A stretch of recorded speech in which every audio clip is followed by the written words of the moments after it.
What is up, everyone? StonePost34 here, bringing you Owning the Objective, something a little bit different.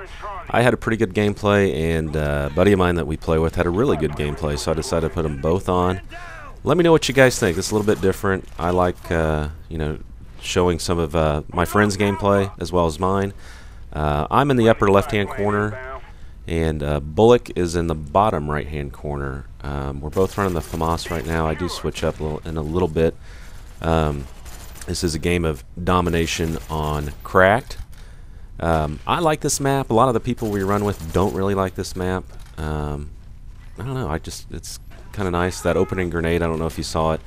If you sprint on either side and toss that grenade, about 10 yards past the flag, it's usually good for opening first blood, first kill. I was trying to do a little bit of an end around, and Bullock was owning that upstairs balcony, which is a great place to be. Up there on the side of B, we cap C and B rather quickly, and we kind of hold it pretty much most of the game. I think we get a little bored later on, and we're like, we'll triple cap them, and then they start capping C, and that is what it is. But my loadout is spy plane and chopper gunner and dogs, something I don't usually run. I see this guy from this window and try to get a little headshot off of him. He was, I think he was up there sniping. You keep hearing sniper, sniper, but I don't know why people snipe when you're losing. I like to snipe when we're winning and hold that B flag. Like on WMD, when we're holding B, it's nice to get up in that top area and snipe down and take people throwing their body on B. But I'm running dogs, so I don't usually run that. It's kind of my try hard. Let's get a lot of kills. And I think Bullock is running something similar. I didn't see his first one, but I know he's running chopper gunner and dogs. I think he may be running Blackbird, because he runs that quite a bit. And Blackbird is, if you can get it, it's one of the most overpowered kill streaks. Here I switch. I get a little frustrated.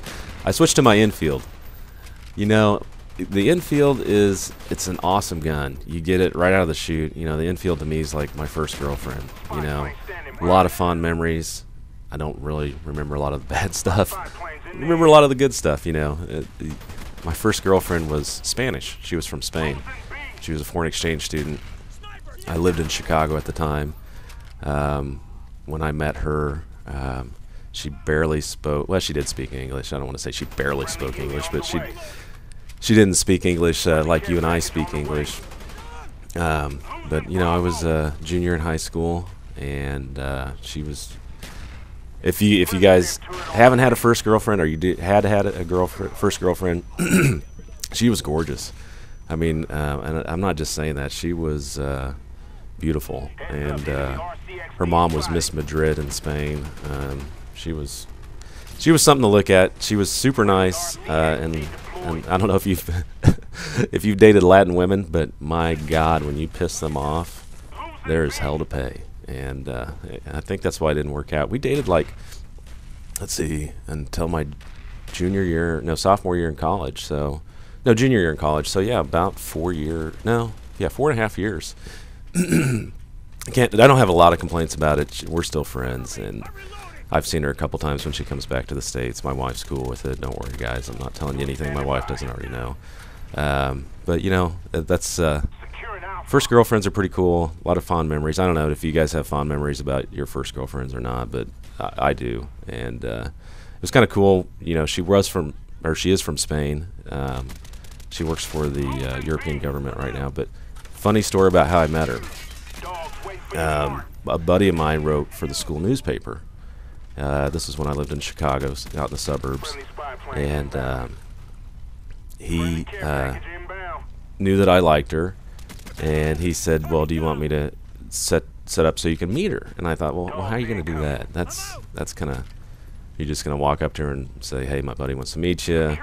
We were kind of nerds. I'm not going to lie, and so he goes, "No, I'm going to do an article. I've already talked to my the staff for the school newspaper, and we want to do an article." It was a big school. We had about 15 foreign exchange students that year, and he said he wanted to do an article on foreign exchange student. And he said, I want you to come along. You can be my photographer. So I was the photographer. We go over to, and actually her host family, her host sister, or whatever you want to call her, Molly, was a good friend of mine, and still is.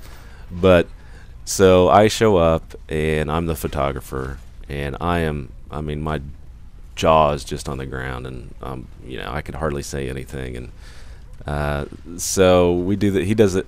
Amir, that was my buddy, does the whole interview, and I talked to her a little bit, and nothing happened. So we go to the football game, and that coming Friday night, and I talked to her then, and nothing really happened. Just kind of talking to her. So this is horrible. I feel bad about it. Go to the school dance, and Laura was my date. She asked me. I didn't ask her. Very nice lady. A lady now. She was a girl at the time. And my soon-to-be girlfriend was there as well. So I totally ditched Laura, and Blanca was her name. We danced all night, and I actually wound up driving her home. Nothing happened there either. And that gets even funnier, I'll tell you here in a minute. But Laura, to this day, I'm sure she wouldn't even talk to me. But anyway, I feel horrible about that. I don't know if you guys have ever done anything like that. I did, and it was mean. If someone did that to one of my daughters, I'd probably kick their ass. I'm not gonna lie. So anyway, we go out for about 2 weeks, and I'm kind of a slow starter. You know, we held hands, blah blah blah, and I didn't kiss her for 2 weeks. And we went to a movie. We had this $1 matinee, and I was so nervous. Dropped her off at her host parents' house, and then I kissed her at the front door. Come to find out, she writes me a note in her broken Spanish. She was about ready to break up with me because I wouldn't kiss her. She thought I didn't like her. But I don't know. I don't know. I'm just kind of a slow starter. I like to take it slow and see how it goes. But anyway, it was a good relationship. I wound up going to Spain several times, and obviously she came here after. Actually, she came to college here in Kansas after I moved back to Kansas. But anyway, as you can see, we get choppers up, dogs. In fact, Bullock, I think, got choppers twice. I got dogs, and you know, we're pretty much kicking this team's butt, and that's why I want to put both of these up. I do well, but Bullock does even better. And Bullock is probably, as of lately, one of the best players that runs with us. He doesn't get a lot of caps. He doesn't get a lot of defends. But we're okay with that because, and I've mentioned this before, if you're going to win at domination, you have to have probably 3 different types of players. You have to have that person that's going to get the high kill streaks. It might be a little campy, but they're going to get that blackbird. They're going to get the chopper gunner. They're going to get the dogs. And then you have to have the player. I'm kind of a mid-range player. I play with mid to low kill streaks typically, except for this game. And then you have to have a player that likes to jump on the flag, likes to cap the flags, and play defense around the flag. So, you know, the way we play, we win most of the time. And I think if you're with a group, if you have a clan, if you don't have a clan, try to play that way. And, you know, Woody's Gamertag has a great place you can go to get clan members. It's Huppet Gaming. I'll leave a link in the description. But thanks for watching, guys. Please subscribe if you haven't. Give it a thumbs up. That always helps me. As always, take care. This is Stonepost 34.